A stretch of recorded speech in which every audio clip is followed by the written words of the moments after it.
Mauriennisez-vous vous présente le quart d'heure mauriennais. Bienvenue dans le studio Mose, installé en Maurienne, territoire savoyard, où nous recevons ce soir Hubert, qui va nous parler d'un festival qui a lieu sur Valloire depuis 17 ans. Bonsoir Hubert. Bonsoir, merci pour l'accueil. Merci de nous laisser la parole pour parler du Pixon. Donc effectivement, comme tu le disais, 17 ans de festival cette année. 17 ans de festival en Maurienne, à Valloire, 17 ans de festival en pleine nature, et entre autres 17 ans de festival gratuit, presque 17 ans de festival gratuit, puisque les premières éditions étaient sur l'altiport de Bonne Nuit, sur un site fermé et donc payant, et depuis plusieurs années, le site est retourné dans le centre de Valloire, et 100% gratuit. Oui, très bien. On se souvient effectivement de ce lancement du festival à 1680 mètres d'altitude sur l'altiport, avec une logistique tout particulière et puis une météo qu'il fallait apprivoiser. Un lancement qui était osé, mais qui a permis d'affiner en fait la création de ce festival qui perdure, qui a toute sa place en Maurienne et qui est effectivement gratuit, tout public. Les festivals gratuits ne sont pas nombreux. Ça fait partie d'une de vos forces de maintenir en fait cet accès gratuitement. Ça fait partie d'une des forces. Le festival, donc, il a été créé il y a 17 ans par deux Valloirins, Mathieu Noraz et Grégoire Gex. Tous les deux étaient fans et sont toujours fans de musique, avec une très bonne oreille. Ils ont toujours eu à cœur de rendre la musique accessible à tous. Du coup, le fait que le festival soit gratuit, fait partie prenante de l'ADN du festival. Ok, très chouette. Donc Mathieu et Greg, ouais. Fans de blues, de rock.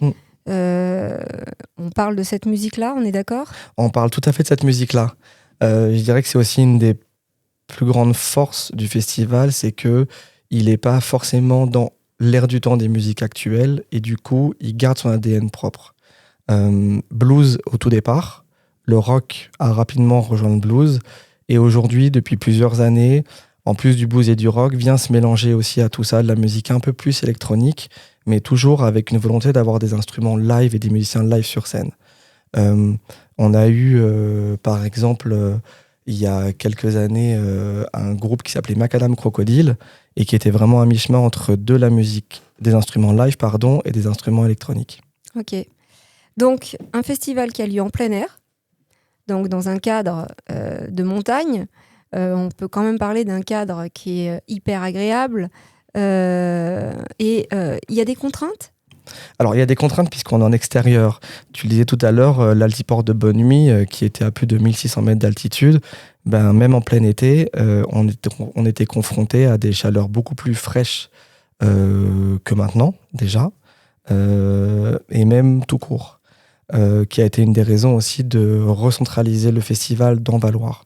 Et aussi pour une question d'accessibilité. Aujourd'hui, le festival, vu qu'il est en plein air, il est forcément aussi soumis aux intempéries possibles, ce qui est à prendre en compte, mais notre décor naturel fait partie prenante du festival en lui-même. Ouais. Ce festival, donc il a lieu dans le centre de Valloire. Il baigne au milieu du village station, qui est un village station de charme, on le sait, hein, et donc au milieu aussi de l'ensemble des commerçants qui sont participants de ce festival, et tu vas nous expliquer pourquoi. Alors effectivement, on a la chance au Pixon d'avoir deux temps forts. Le premier temps fort, c'est le tremplin qui dure sur toute la semaine.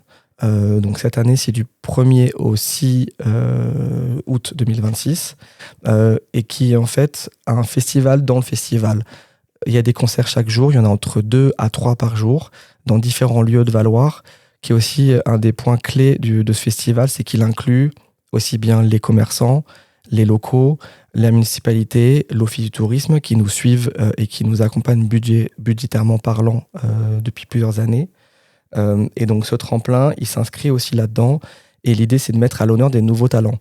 Le festival, il a pour but de promouvoir des musiciens locaux de région mauriennaise et Auvergne-Rhône-Alpes, mais aussi nationaux. Et donc ce premier temps fort, c'est le tremplin, et qui est suivi ensuite par la grande scène, qui du coup, ont lieu les 7 et 8 août 2026.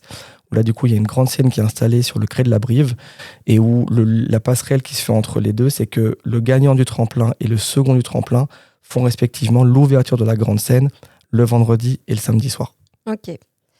Donc, le Pixon transforme en fait chaque été le village en scène à ciel ouvert, concerts live, artistes émergents, groupes confirmés. Donc, tout ça en live au cœur des montagnes et au cœur de notre montagne mauriennaise.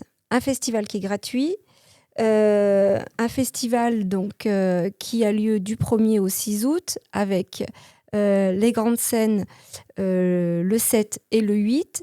Est-ce que tu peux nous parler un petit peu plus de la programmation ? Alors, la programmation, comme je disais tout à l'heure, elle est partie du blues dans les premières années du festival. Elle s'est ouverte vers le rock assez rapidement, donc blues rock. Et depuis quelques années, il y a encore une nouvelle ouverture vers une musique un peu plus électronique, mais toujours instrument live. La programmation de cette édition, elle est toujours sur ce même créneau-là. Et l'idée aussi, c'est de fonctionner en temps fort et en accord aussi avec les horaires et le public. Que ce soit pour la grande scène, que ce soit le vendredi ou le samedi soir, on va avoir des groupes plus blues posés, comme Le Grand Blonde ou Lean Wolf un soir et l'autre, suivis après par des groupes un peu plus punchy, je dirais, comme les Hurlements de Léo.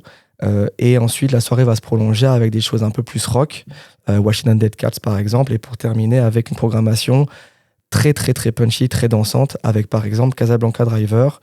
Et on a aussi un ingé lumière qui fait un travail incroyable et qui permet vraiment d'avoir un concert, un vrai beau concert en pleine nature. Ok. Tu nous mets en appétit d'une soirée, en tout cas de plusieurs soirées fort sympathiques. Donc, votre recherche en fait de groupe, elle se fait sur l'envie aussi de faire découvrir des artistes qui sont sur une piste de décollage, c'est ça ? Tout à fait, tout à fait. On a vraiment, grâce entre autres aux oreilles presque magiques de Mathieu et Greg, des artistes sélectionnés qui viennent chez nous et qui sont déjà sur une rampe de lancement, mais qui ne sont pas encore totalement lancés, si je puis dire. Par exemple, l'année dernière, nous avons eu les Dynamite Shakers qui ont joué sur notre grande scène et qui ont suivi après Fête de l'UMA sur une des plus grandes scènes de la Fête de l'UMA où c'est, je sais pas, peut-être 40 000 spectateurs, voire plus, qui ont eu des papiers dans à peu près toute la presse nationale et régionale aussi, spécialistes ou pas de musique, que ce soit les Inrock, Nice Matin, France 2 aussi. Donc voilà, il y a vraiment cette volonté-là. Et le tremplin aussi en fait partie, de pouvoir donner la chance à des artistes émergents de se produire. Parce qu'on sait aussi que dans le milieu de la musique, comme dans d'autres milieux artistiques, une des plus grandes difficultés qu'ont les artistes, c'est d'être visible. Voilà. Et la volonté du Pixon, que ce soit sur le tremplin et sur la grande scène, c'est de donner la voix à des artistes très différents les uns des autres. Alors, le Pixon, c'est combien d'adhérents ? Alors au total, au Pixon, on est une association, donc on est uniquement bénévole. On est une 50aine de bénévoles au total sur l'année, avec un noyau dur bien entendu, mais sur l'année, une 50aine de bénévoles et qui travaillent essentiellement sur le moment du festival avec la grande scène et le tremplin. D'accord. Sur cette 50aine de bénévoles, avec un noyau dur qui représente une bonne dizaine de personnes, sur l'ensemble de ces bénévoles, donc tu me disais que la majorité, ce sont des locaux ? Oui. On est une association bénévole du coup, et avec un vrai mélange, puisqu'il y a 80% de locaux, donc des Valloirins ou des gens qui vivent à Valloire à l'année, et on a aussi 20% de vacanciers. Et ce qui est aussi une des vraies forces, puisqu'il y a un vrai ancrage local, mais qui est complété par des gens qui viennent très souvent à Valloire, qui sont amoureux de la Maurienne et de Valloire, et qui permet du coup de créer ce lien-là. Donc vous arrivez à même fédérer en fait les vacanciers dans l'aide qu'ils pourraient vous apporter sur un événement comme celui-ci. C'est génial. Il y a quelque chose d'assez incroyable au Pixon, c'est que le recrutement de bénévoles n'est pas quelque chose qui existe. Non pas qu'on ne veuille pas recruter, au contraire, tout le monde est bienvenu, mais parce qu'on n'a pas ce besoin-là au final, puisque les gens viennent à nous. Et on a une fidélité aussi en termes de bénévoles qui est assez incroyable. Il y a forcément eu différents présidents qui ont géré l'association. Chaque président qui n'est plus président reste dans l'association et reste investi. Et ça, je pense que c'est aussi gage d'une grande qualité. Ouais, carrément. Il y a une continuité en fait, voilà, une envie en fait de rester dans cette association, partie prenante. Ouais, c'est très chouette. Très chouette depuis autant d'années. Force à vous, franchement. Merci. Et donc, dans cette équipe de bénévoles, en fait, vous avez défini des chefs d'équipe qui ont chacun un rôle et qui vont eux-mêmes, en fait, rassembler leurs troupes. Bénévole ne veut pas dire qu'on ne fait rien, au contraire. Je pense que tout le monde le sait ici. Effectivement, ça reste une grosse machine. Que ce soit le tremplin ou le Pixon, la grande scène en elle-même, et aussi le off dont on n'a pas parlé, mais depuis 1 an, on a rajouté encore une case au festival, qui est le lendemain de la grande scène, un concert de clôture dans le village, chez un de nos partenaires restaurateurs, et qui permet d'avoir un moment encore de cohésion tous ensemble. Effectivement, pour revenir sur les équipes, comme c'est une grosse machine, on s'est structuré avec différents pôles. Backstage, scène, restauration, merchandising, communication. Et chaque pôle permet de fonctionner en partie en autonomie, mais aussi avec les autres. D'accord. Alors, sur ces différents pôles, concrètement, si on voudrait avoir un petit peu une idée, il y a ceux qui sont sur le backstage, ceux qui sont sur la com, le merchandising, ceux qui sont sur la partie restauration, boisson, et puis ceux qui sont sur la scène, j'en oublie. Restauration buvette, restauration en global, merchandising, caisse aussi, puisqu'on a deux. C'est à la fois mélangé, ça se complète, mais forcément sur un festival live, c'est des choses qui peuvent être différenciées. Le backstage, la scène, et quand on parle de scène, on parle du montage de la scène, on parle de tout ce qui est sonorisation, lumière, etc. Et après aussi, peut-être un pôle qui n'a pas une étiquette en elle-même, mais qui est nécessaire sur tout événement, c'est tout ce qui est logistique, aller chercher les artistes, à la gare, les remonter, être sûr que tout soit bon. Et ces bras de l'ombre sont des bras absolument nécessaires, si ce n'est primordiaux, pour un événement comme le nôtre, mais comme d'autres aussi. Ah oui, j'imagine complètement que ce qui fait aussi que vous arrivez à faire venir autant de groupes, à mon avis, c'est l'accueil aussi que vous leur réservez. On a une très bonne réputation auprès des artistes. Pour faire moi-même partie de l'équipe backstage, depuis quelques années, on a toujours des très bons retours sur l'accueil, sur la chaleur humaine, si je puis dire, qu'on peut apporter. Notre volonté au Pixon, c'est de faire en sorte que les artistes se sentent un peu comme à la maison. Voilà. Ils sont là pour performer, ils sont là pour se produire sur scène, mais si on veut qu'ils se produisent de la meilleure des façons, il faut qu'ils se sentent à l'aise. Et c'est vraiment, je dirais, un des maîtres clés qu'on a, mais je pense qu'en réalité, le Pixon, il est à l'image de Valloire et de la Maurienne. Alors, tu m'as ôté les mots de la bouche. Je dirais qu'effectivement, c'est un peu ça, c'est quand on est à Valloire, c'est de se sentir chez soi. Ouais, c'est une des grandes forces. Et je dirais qu'au-delà du festival en lui-même, là où c'est bénéfique, c'est que le milieu de la musique est un milieu, malgré tout, assez petit. Et aujourd'hui, le fait d'avoir des artistes qui apprécient venir chez nous, ils en parlent autour d'eux. Les tourneurs sont contents.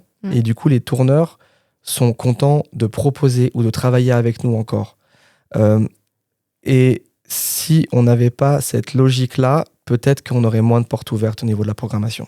Ah oui, complètement. Donc, du coup, félicitations, en fait, pour tout ce travail-là qui est non négligeable parce qu'en fait, effectivement, cette collaboration, elle ne pourrait pas avoir lieu de cette manière si vous chouchoutiez pas un petit peu tous ces artistes. Alors, ce festival, il a lieu donc dans un décor qui est complètement naturel, on est d'accord. Quels soins vous apportez à l'organisation de cet événement en pleine nature ? La notion de RSE, c'est un grand mot que tout le monde emploie. C'est quelque chose qui nous tient à cœur parce que, comme tu le dis, on est dans un environnement absolument magnifique et on se doit non seulement de le respecter, mais aussi de le rendre tel qu'on l'a eu, voire encore mieux. Et c'est quelque chose qui nous tient beaucoup à cœur. Cette année, on met en place une charte éco-responsable. Et au-delà de l'écologie, il y a tout le rapport humain aussi, de bien-être des festivaliers, des artistes, de tout ce qui va aller englober tout ça. Et c'est quelque chose qui est une nouveauté cette année. C'est des valeurs qu'on avait déjà dans le Pixon, mais qu'on décide d'afficher ouvertement. Voilà, pour que tout le monde se sente vraiment à l'aise, aussi bien les humains que la nature, et que voilà, qu'elle soit vraiment respectée. Ok, super. Merci Hubert pour cet échange. Je crois qu'on peut aussi remercier les personnes qui vous soutiennent dans cette organisation, dans cet événement, donc à savoir l'Office du tourisme de Valloires, la municipalité, les commerçants et puis bien entendu les locaux. Effectivement, on a la chance d'avoir une municipalité et un office du tourisme qui nous suivent et qui travaillent avec nous. On travaille vraiment en collaboration ensemble et ça, c'est une grande force. Les commerçants, effectivement, qui accueillent le tremplin tous les ans avec joie, et aussi l'équipe de bénévoles qui reste là, qui grossit aussi d'année en année et qui s'investit énormément. Et puis aussi, merci aux festivaliers qui viennent et qui reviennent d'une année à l'autre. On se rend compte qu'on fidélise et il y a des gens qui prennent leurs vacances exprès pour la semaine du Pixon. C'est combien ? Vous avez des chiffres ? C'est compliqué encore à dire. C'est dans les petits papiers pour les années à venir pour essayer d'avoir plus de chiffres là-dessus pour voir. Mais on le sent, on a tous autour de nous des amis qui viennent pour la semaine du Pixon. Et si eux le font, je pense que d'autres le font aussi. Bien sûr. Bon, on vous en souhaite beaucoup en tout cas. Bah, merci beaucoup et puis on espère vous voir à Valloires début août. Je n'y manquerai pas. Merci Hubert. À bientôt. L'association Maurianisez-vous remercie la communauté de communes Cœur de Mauriane-Arvan ainsi que la mairie de Montrichet-Albanne, le Baucher.